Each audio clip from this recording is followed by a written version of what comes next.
I now have factory remote start. This is my keys before. This is my keys now. So everything works.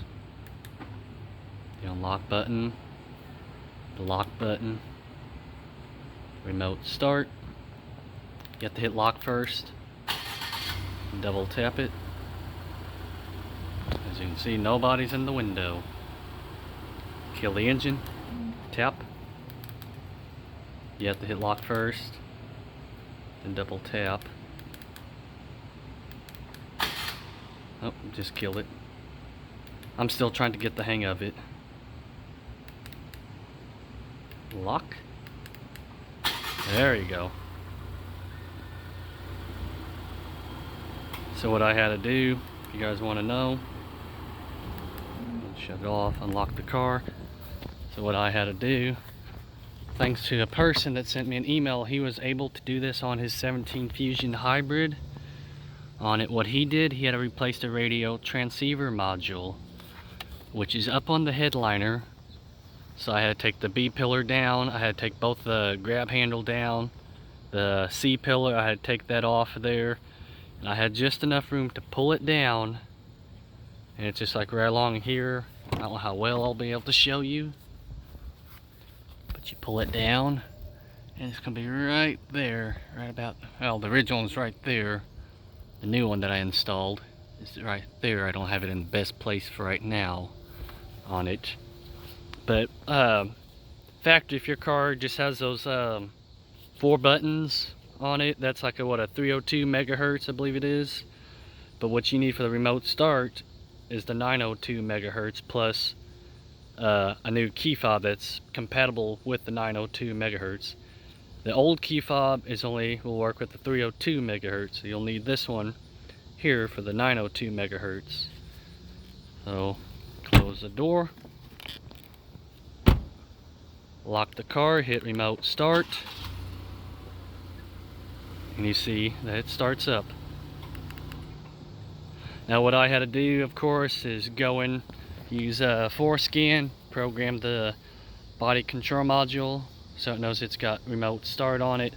What I had to do, he said he was able to just enable remote start on it and whatnot, but me, I tried doing that, I didn't have luck. I used a vehicle just like mine, but with the key like this, just took its as-built data, transferred over to my body control module, then I changed my VIN number to my vehicle's VIN number, then changed the rest of it what it needed to be for whatever configuration I need it on, since I have rear fog lights and all that, rain sensing wipers, yada yada. Did all my stuff on it after transferring over the donor's vehicle's VIN number on it, and now I got that. You have to hit lock first, then hit the remote start. And everything works, like the trunk button. The trunk opens. I wish I'd like to figure out how to do an automatic one where it'll automatically close like on the Lincolns. But those 2 keys that I have here now, see if I can show you. So this is the new key, that's my old key. This will no longer work on the vehicle. At least remote wise, nothing will work on it. But if I go in, if I'm not mistaken on it, let me set this computer down. If you still want to hang on to your key, the only way you can start it, so obviously I have that key here and it was programmed. This is what I got when I bought the vehicle. I believe, if I'm not mistaken, you can put that key in the little emergency slot and you can actually start the vehicle with it. And as you see, if I take the key back out,